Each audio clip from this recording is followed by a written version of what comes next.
Super Bowl analysis. We are continuing part 2 now of Super Bowl 53. We covered when the Rams had the ball.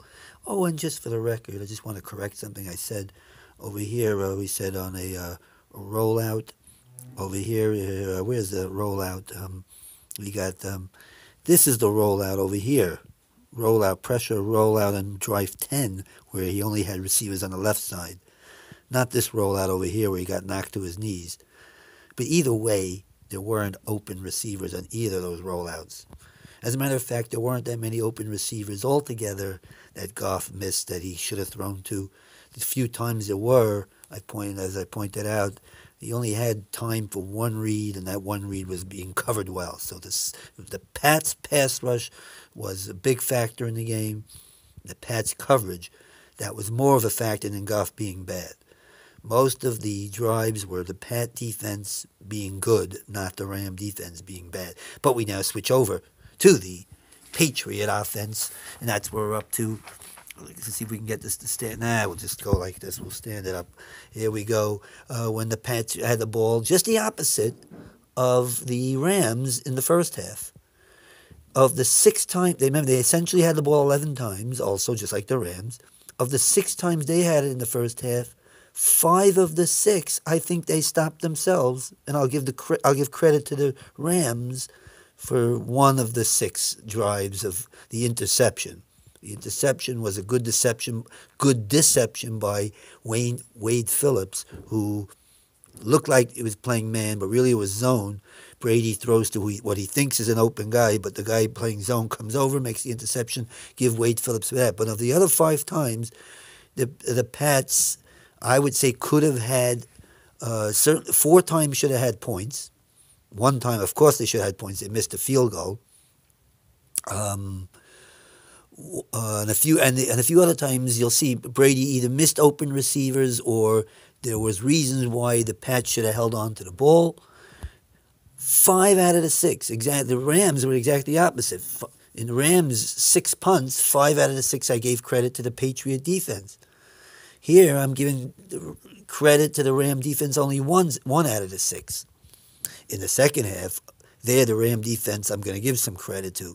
Of the 5 times in the second half, you got to give the Ram defense most of the credit on the first 3 drives of the second half in that third quarter, especially on third down. Third down, there was good coverage on all third downs in those 3 of those drives. Then, there was a touchdown drive. That put them up 10-3. There, the Pats suddenly go 5 receiver spread. Josh McDaniels said we were going to try a new offense.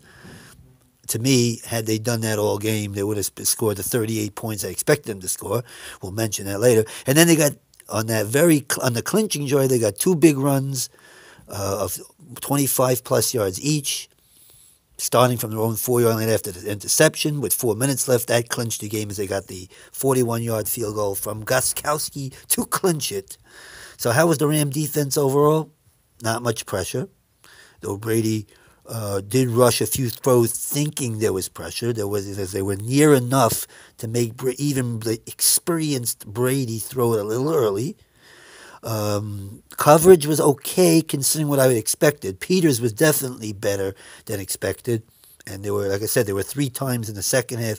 The coverage was good on third down. I thought there were going to be guys wide open all over the place.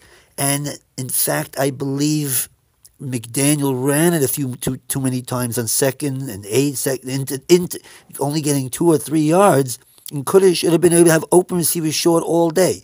I think had he schemed it better, they should have had guys open all over the place, at least from the 7 to 15-yard range. Especially if they would have done the 5 receiver set, which was wide open during that touchdown drive. I think that would have been impossible for the Rams to cover. But all right, that's only speculation.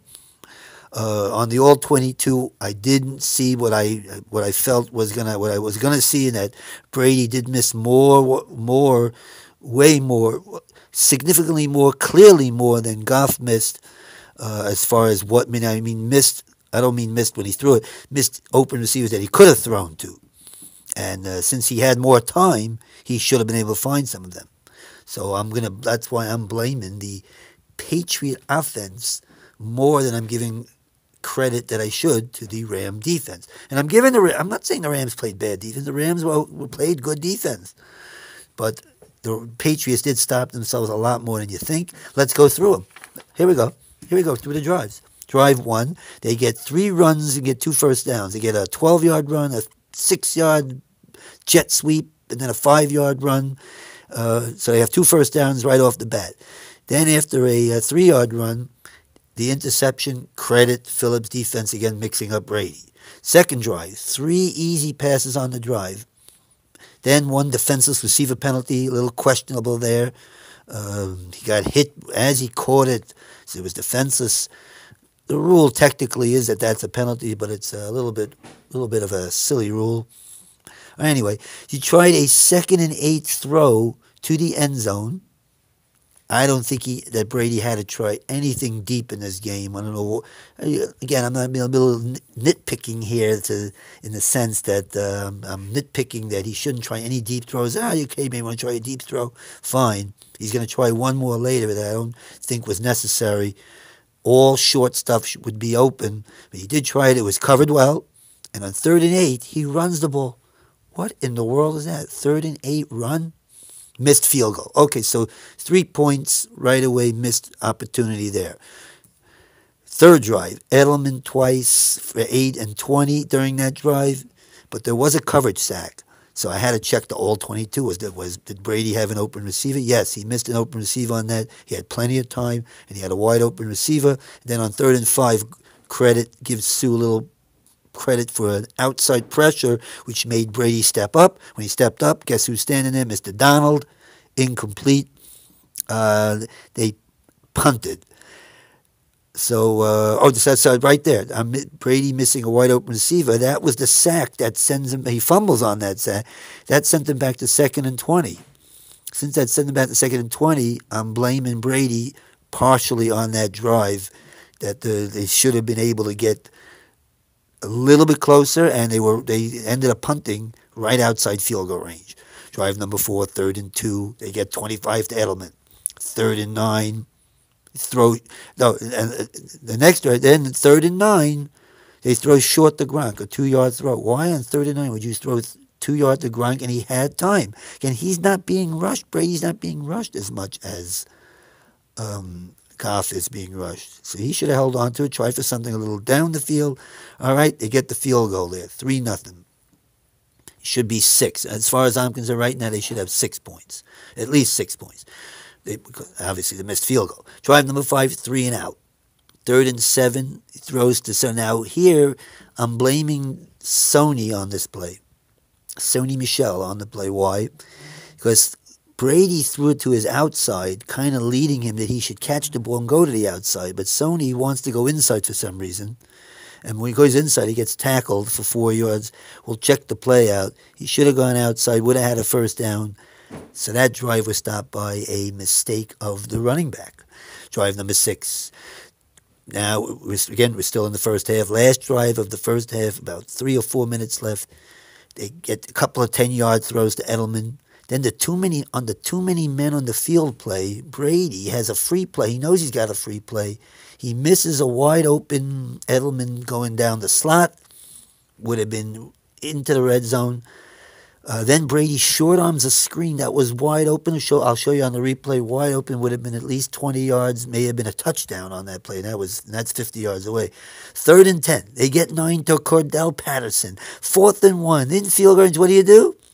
He fires into coverage. Again, no pressure. What are you trying to hit Gronkowski on a very exact, precise pass? Wait a little bit. There was one guy that was slightly open I saw on the play. Certainly if he waited, he could have had another guy open. So there's more points on the board. 9 to 12. I think I'm going to give him, they should have had 9 or 10 points in that first half instead of just 3.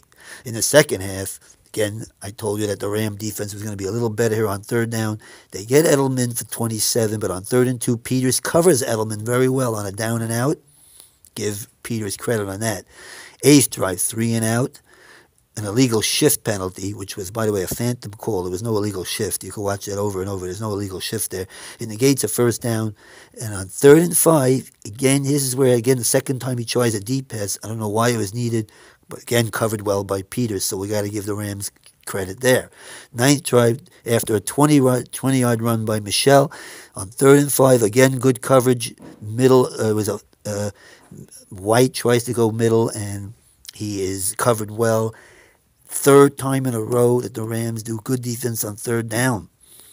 That 10th drive, suddenly the Patriots go 5 receivers, Gronk for 17 on the wheel route, Edelman for 12. Now, Tony Romo points out that they ran the same formation here 3 times in a row, and he's right. Edelman 12, then Burkhead to the sideline 8, Gronk 31. Nice, and that is, by the way, that is double coverage there. That is a great throw and a nice catch. And of course, they ran it in from the 2. 10-3.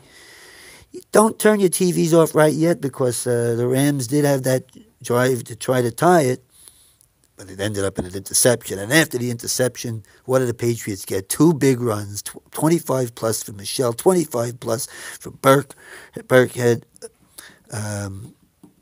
Then they could clinch the game with a 1st down, but 3 runs come up a few inches short. Would you have gone for it? Nah, they did the right thing. Put the game away with a field goal, 41-yard field goal, 13-3. Again, I said that all fast, but I think I'm going to be able to demonstrate on the tape. We're going to go to the film now, but I think I'm going to be able to demonstrate that while Goff was not so bad, and it was really the Pat defense stopping the Ram offense. Here on the Patriots side, if you go through all these drives, you'll see that's the Brady missing some open receivers. Sony Michel makes a mistake on one run that he caught. After catching a pass, he didn't go outside. That made him punt.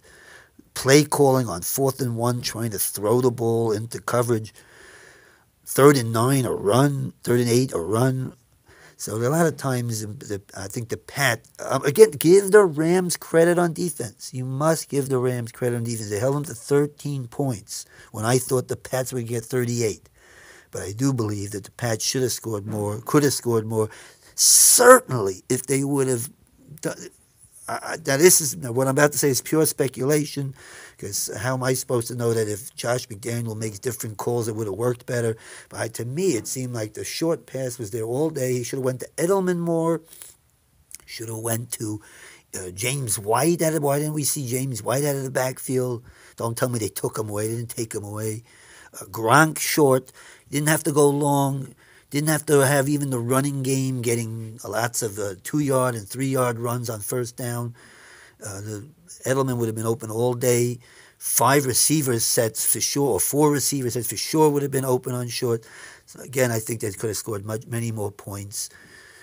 The Pats held themselves back a little bit more than the Rams defense held them. And that's, again, I'm giving the Ram defense credit for the interception on the 1st drive of the game and 3 3rd down stops on the first 3 drives of the 2nd half. Final score, Patriots 13, Rams 3. We're going to the film. Yes, we're going to go to the film now.